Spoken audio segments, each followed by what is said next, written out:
Fault you out there. So I'm going to raise this today because it's very personal to myself, because I have osteoarthritis in both of my knees, and it's, so it's gradually been getting worse. But I just want to give a bit of figures, I suppose, about it, that there's more than 577,800 people living in Ireland with chronic joint pain and restricted movements as a result of osteoarthritis. People living with osteoarthritis experience a much poorer quality of life than those without, and I unfortunately learned this. I was late even coming over and I was struggling to run. And Irish people living with osteoarthritis are 4 times more likely to have 3 or more chronic conditions along with their arthritis. Due to the ageing population, we expect to see this number growing by between 20 to 30% by 2050. And I suppose, like in my case, it's hereditary, and I didn't. I suppose it's both my parents have had osteoarthritis, but I can see, I suppose, firsthand how much it does reduce your ability to move. You're reluctant to, and I suppose that's what my whole point of this is today. Historically, the medical response to osteoarthritis has been to rely on surgical interventions such as knee and hip replacements. Apart from the trauma that any surgery inflicts upon the patients, it's an expensive practice, costing the health service around 112 million per year. But recently, it was great to attend this. I attended a policy briefing here in the Area B room, which outlined an alternative response to osteoarthritis, which outlined the benefits of moving to supervised group education and exercise as a first-line treatment for people experiencing HE and NIP or osteoarthritis. So I suppose, for example, again in my case, when I got diagnosed as having it, I had to get an MRI to say that I have osteoarthritis. There was no treatment plan besides just waiting for it basically to get worse, and so there was no referral to physio, and I have a wonderful GP, but there was no referral to physio. There was no kind of emphasis on alternative methods besides, and it was basically like, you know what, you're just going to have to wait until it gets worse and then you get a knee replacement, or else looking at injections. So I think that it was wonderful to go to this programme, and it's called the GLAD programme. It was brought to Ireland with the help for grant aid from the Health Research Board, and it's through University of Limerick, how the programme would be implemented into the Irish healthcare system. So the GLAD programme has been embraced by professionals, over 260 GLAD certified physiotherapists, delivering twice weekly 8-week programmes across 45 healthcare settings. So it's been delivered in 16 counties in Ireland, and over 1,000 patients have been benefited from the approach, which treats the conditions in a similar way to other chronic conditions, using education and lifestyle choices such as exercise to alleviate the symptoms and the impact of the condition. And surgery, like I said, should be the last resort, and it should be avoided at all costs. And research, particularly in Denmark, research has shown that several countries have shown that the implementation of a group education and exercise programme has resulted in a delaying and even a total avoidance of surgery amongst some sufferers. So I think osteoarthritis is as much a chronic condition as type 2 diabetes, COPD, asthma and cardiovascular illnesses such as heart disease. Each of these conditions are recognised under the Chronic Disease Management Programme and are treated where possible in the first instance through education and lifestyle, and then with medication. So the CDMP, and I know you know this, Minister, yourself, entails 6-month medical reviews, including consultation with a practice nurse, blood tests and a follow-up GP visits. So I think it would be enormously beneficial to those living with osteoarthritis it should be the benefit included as part of CDMP, and that we'd have a national kind of strategy that as soon as you get diagnosed or identified that you have osteoarthritis, that there's a full treatment plan put in place, concentrating on lifestyle, on education, physiotherapy, and done in primary care settings. So I would like you, Minister, that could you look at including osteoarthritis in the CDMP and an updated maybe treatment, and look at alternative use, for the treatment of osteoarthritis. Thank you. Thank you very much, Senator. Minister, you have 4 minutes to respond. And thank you, Senator Cosgrove, for raising this matter, which I'm taking on behalf of my colleague, the Minister for Health, Jennifer Carroll McNeill, TD. And it's something I'm very familiar with because my husband has the exact same diagnosis. And it's amazing how lived and living experience can come into an awful lot of the stuff we deal with every day. You'd look at you and you would never in a million years think that you're dealing with a condition that can be very debilitating at times when the knees start rubbing off each other.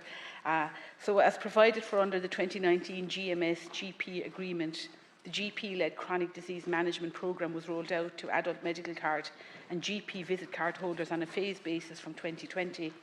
The specified chronic conditions included in the programme under the 2019 agreement were type 2 diabetes, asthma, chronic obstructive pulmonary disease and cardiovascular disease.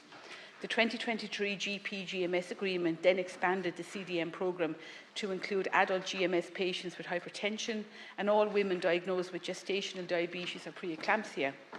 Under the CDM treatment programme, eligible patients are supported in managing their chronic conditions. Each patient receives 2 scheduled reviews a year with the GP, each preceded by a practice nurse visit. These reviews include patient engagement, preventative care, medication review, physical examination, scheduled investigations and individual care planning. Furthermore, patients with an undiagnosed chronic disease or those who are at high risk of developing a chronic disease are identified on an opportunistic basis, for example, when a patient attends the GP for another issue, and that's what you've spoken about there. Those not diagnosed but are at high risk of cardiovascular disease or diabetes are entered into the preventative programme. The programme has shown very high uptake, with almost all eligible GPs having signed up to provide the CDM programme and to provide improved patient care. An Irish College of GPs audit of CDM patients' records show a notable reduction in ED attendance and inpatient admissions, as well as a reduction in use of GP out of our services. While the third HSE report on the treatment programme showed patient improvements in biometric and lifestyle risk factors, including blood pressure, vaccine status, smoking and vaping habits, and weight and BMI. In regard to osteoarthritis, it is understood that approximately 500,000 people in Ireland live with osteoarthritis. The causation of the condition is complex, and treatment can also be quite complex for patients. Self-management, including maintaining an optimum weight and being physically active, are now viewed as critical in managing the condition. But I will take on board what you have spoken about in relation to the GLAD programme and alternative response, group education, and also what you spoke about a national strategy with treatment plans, lifestyle education, because some people are very good to do that themselves, but other people will need the support. Self-management support and advice on exercise and muscle strengthening is available through the HSE. Consideration can be given to further expansions of the CDM programme to include additional conditions. However, this would require rigorous clinical assessment to determine whether the condition concerned is suitable for inclusion in the treatment programme, including whether it would be of added benefit to eligible patients who already receive GP care under the GMS scheme. The inclusion of any additional conditions would also require engagement with the relevant stakeholders, including the GPs delivering the service. Any service expansion must also be considered in the context of GP capacity to deliver the service. It should be noted that an expansion of the CDM programme is already planned for this year to include further conditions under the various programmes, including chronic kidney disease stages 4 and 5 under the treatment programme. Thank you. Thank you very much, Minister. Senator, you 1 minute. Yep, thank you very much, Minister. And like you said, from your husband, you do know that, and because it gets worse as you go on, and I think times have definitely changed in regards to treatment, but it's kind of through education yourself. Like, I know when my mum and dad both have had knees replaced, both have had hips replaced, but they would have told, my mum would have been told not to do any exercise, whereas now at least we are told that. But what was interesting about this GLAD programme was showing that because it's a group exercise and it's done in primary care centres by physiotherapists, all they need really is additional funding to be able to roll it out in counties that are willing to have it. Like, even my own GP, like, we have a fabulous primary care service, but it's just an additional money that physiotherapists are not only that they're trained within this program, but that they have the capacity to deliver in a group base. Like, it is easier to do work like that when you're in a group setting, and people are encouraging it, and it would be a full, I suppose, a holistic approach. Like I said at the start, like knee operations, I suppose, both in public and private care, pushes the whole cost of medicine up, and like this has been proved in countries like Denmark, that early intervention and that surgery should be a last resort. Whereas unfortunately, in Ireland, we're still told, this is inevitable that you're going to have to get your knees replaced. So thank you very much for listening, though. Thank you very much, Senator. Minister. Thank you, and I would just like to welcome Deputy Conor D. McGuinness and his guests, I've no doubt, from Waterford, and to the Shannon chamber. Yeah, Senator, you make a very valid point in relation to that, and I suppose when we talk about expanding the chronic disease management programme, there's a lot of issues that have to be addressed, and I suppose we understand really why the likes of including chronic disease, kidney disease stages 4 and 5 would take precedent over maybe some other conditions. But I will give you a commitment that I will talk to the Minister's officials in relation to the GLAD programme.